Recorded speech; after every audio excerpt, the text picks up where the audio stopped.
नमस्कार दोस्तों EPS 95 pension के बारे में आप लोगों को पता ही है कि कमांडर अशोक राव साहब ने स्पष्ट कर दिया है सरकार से जो है कि अगर आप 21 जुलाई से लेकर के 31 जुलाई तक कोई आधिकारिक अल्टीमेटम देते हो या आधिकारिक घोषणा करते हो तो ठीक है, नहीं तो अब बर्दाश्त नहीं किया जाएगा। और 4 और 5 अगस्त को बड़ा आंदोलन दिल्ली के जंतर मंतर पे होने जा रहा है। दोस्तों इसको लेकर हमने बहुत सारे वीडियो बनाए, बहुत सारे लोगों में शेयर किया, बहुत सारे लोग जो है उत्साहित भी हैं और बहुत सारे बुजुर्ग ऐसे हैं जो नहीं भी आ सकते। उन लोगों से भी कमांडर अशोक राव साहब ने अपील किया है कि ये लास्ट लड़ाई है और आखिरी लड़ाई समझिए इसे। इसमें जीत या हार दो ही चीज़ होना है। इसमें जीत तो लेकर के हम रहेंगे। तो खुले मंच से सभी लोगों का स्वागत किया है। आधिकारिक जो आंकड़े हैं वो भी आप लोगों को बताने के लिए कहा गया है कि जो भी उधर के हर एक एरिया के लोग हैं, जो भी हर ज़िले से हैं, वो लोग अपने प्रदेश अध्यक्ष हों या अदरवाइज जो है मेन वहाँ के हैं, वो लोग जो है वहाँ के आंकड़े अपने जो है प्रस्तुत करें। ईपीएस 95 पेंशन को लेकर के इस प्रकार की बहुत सारी वीडियो जो इस समय चल रही है, तो सभी लोगों को जागरूक करना हमारा कर्तव्य है कि हम सभी लोगों को बताएं कि ईपीएस 95 पेंशन को लेकर के अब आखिरी जो है वो अल्टीमेटम 4 या 5 अगस्त को हमारा बड़ा आंदोलन है और वो दिल्ली के जंतर मंतर पे होना है। तो जो भी हमारे बुजुर्ग हैं वहाँ पे पहुँच सके, जो भी हमारे नवयुवक साथी हैं जो ईपीएफ में योगदान देते हैं, सबका वहाँ पे स्वागत है। सभी लोग जाकर उस आंदोलन को बड़ा बनाएं, लोगों को समर्थन दें, ताकि हम ईपीएस 95 पेंशन की जो लड़ाई लड़ रहे हैं उसको आगे बढ़ा सकें। पेंशन की लड़ाई कोई छोटी लड़ाई नहीं है, ये हमारे कोई 1 या 2 लोगों की लड़ाई नहीं है, ये पूरे संगठन की लड़ाई है। आने वाले क्रम से हमारा भी ईपीएफ में योगदान जाता है, मैं भी उसमें जो है कंट्रीब्यूट करता हूँ, तो आने वाले समय में मुझे भी उससे पेंशन की उम्मीद रहनी चाहिए। अगर मैं पैसे भर रहा हूँ तो मुझे पेंशन की उम्मीद होनी चाहिए। बहुत सारे हमारे बुजुर्गों को नहीं मिल रहा है, तो आने वाले समय हम लोगों की भी स्थिति यही होने वाली है। हम लोग भी अगर अभी से या तो सेविंग करके रख लें या तो फिर बुजुर्ग में हम देखें कि हमें पेंशन मिलेगी तो नहीं मिलेगी। अगर अभी कोई प्रक्रिया चल गया या अभी कोई कानून उस पर बन गया तो आने वाले समय में हम लोगों के लिए भी बेस्ट रहने वाला है। इससे मैं सभी नवयुवक साथी से भी अपील करूँगा कि आप लोग अगर जमा करवाते हैं या नहीं भी जमा करवाते हैं तो बुजुर्गों की सहायता के लिए आप लोग आगे हैं।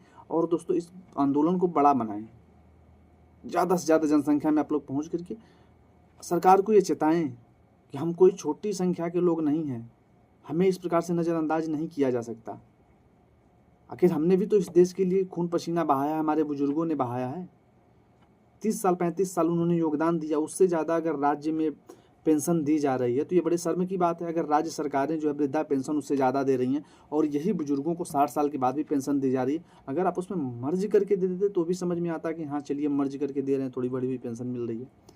लेकिन ये आंकड़े बहुत गलत हैं कि इस प्रकार से अभी 1000 की पेंशन दे रहे हो, 10-10 साल 11-11 साल बढ़ोतरी नहीं होती है। 10 साल में तो एक छोटा सा अगर जो पैकेट आता होगा ना, जो 5 का था वो भी 7 का हो गया, 15 का हो गया, 25 का हो गया और आप वहीं के वहीं लटके हो। हमारे पैसे भी कहीं इन्वेस्टमेंट किए गए होंगे। सरकार से स्पष्टीकरण से सवाल पूछना चाहिए। हमारे हर एक बुजुर्ग जो है इस प्रकार से पूछ रहे हैं और सरकार स्पष्टीकरण नहीं देगी। हमारे ही पैसे को सरकार खा रही है। 2014 में सरकार अगर बनी थी तो इन्हीं बुजुर्गों का देन था। प्रकाश जावड़ेकर साहब ने खुद खुले मंचों से कहा था कि हम पेंशन बढ़ाएंगे। ये बुजुर्ग नहीं जानते थे कि इस प्रकार से 10 साल पर इनको धोखा में रख करके इस प्रकार से इन बुजुर्गों की हालत कर दोगे। सबसे ज़्यादा नाकामयाबी इस सरकार की है, जिन्होंने कह करके भी इस बुजुर्गों का साथ नहीं दिया, इन बुजुर्गों को अपमानित करने का काम किया है। किस पे हम दबा दें? ये सरकार ही तो है। 2014 में बुजुर्गों ने साथ दिया, 2019 में साथ दिया, फिर 24 में साथ दिया। 3 बार जो है धोखा खा चुके हैं बुजुर्ग, चौथी बार नहीं खाने वाले हैं। ये एक मैं कन्फर्म आज यहीं से कह रहा हूँ। अगर मेरा वीडियो निकाल करके आप लोग शेयर कर दीजिएगा, अगर आने वाले टाइम में अगर इस बात को झूठ निकला तो बिहार में जो है सरकार नहीं बनेगी। अगर पेंशन को लेकर के कोई आधिकारिक घोषणा या आधिकारिक ऐलान नहीं करती है तो मैं आज यहीं से कहता हूँ, बड़े मंचों से कहता हूँ, सरकार कभी भी बिहार में नहीं बन सकती। बुजुर्ग जिस प्रकार से खफा हैं, बुजुर्गों का जिस प्रकार से दिल दुखाया गया है, उनका अभिशाप लगेगा। कोई वोट देने को तैयार नहीं है इस सरकार को, मौजूदा सरकार को। क्यों? आप प्रोजेक्ट के लिए, बड़े बड़े सड़कों के लिए, बड़े बड़े और अदर चीज़ों के लिए बड़ी बड़ी घोषणाएं कर देते हो। बिहार में 3 गुना पेंशन बढ़ोतरी कर देते हो एक बार में, लेकिन हमारे बुजुर्गों का कितना रुपया बढ़ा 11 साल में, इसका स्पष्टीकरण कौन देगा? तो ठीक है दोस्तों, आप लोगों से यही अपील रहेगी कि ज़्यादा से ज़्यादा जनसंख्या में पहुंच करके सरकार के मुंह पे तमाचा मारने का काम करें। लोकतंत्र में हम लोगों का अधिकार है कि हम अपनी बातों को उठाएं, अपना हक मांग सकें। यहाँ तक कि जब सुप्रीम कोर्ट ने भी कह दिया है कि बुजुर्गों को उनकी पेंशन मिलनी चाहिए, फिर भी सरकार आनाकानी करती है, फिर भी हमारे बुजुर्गों को परेशानी झेलना पड़ता है। ये बड़े शर्म की बात है इस देश के लिए, इस देश में रहने वाले नवयुवकों के लिए भी, कि आप लोगों को भी आँख पे आँख रख करके नहीं बैठना, हाथ पे हाथ रख के नहीं बैठना, आँख को मूंद के नहीं बैठना। आँख खोलो, देखो ये बुजुर्ग जिस पीड़ा से वहाँ से आते हैं, देश के कोने कोने से इकट्ठा होते हैं, उनके पास क्या पैसे की झड़ लगी हुई है? कहीं से एक जगह से दूसरी जगह ट्रेवल करते हैं, क्या सरकार उनको फ्री में ट्रेवल करवाती है? जो भी सुविधाएं थी रेल वगैरह की, वो भी सारी तो बंद कर दी गई कोरोना के बाद।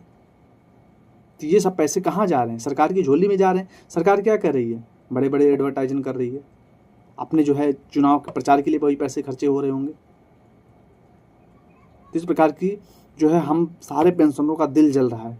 अगर पेंशन बढ़ोतरी नहीं होती है तो 4 या 5 को हम लोग गंभीर रूप से और सरकार के खिलाफ प्रदर्शन करेंगे। क्यों करेंगे? अपने हक के लिए करेंगे, शांतिपूर्ण प्रदर्शन करेंगे हम लोग।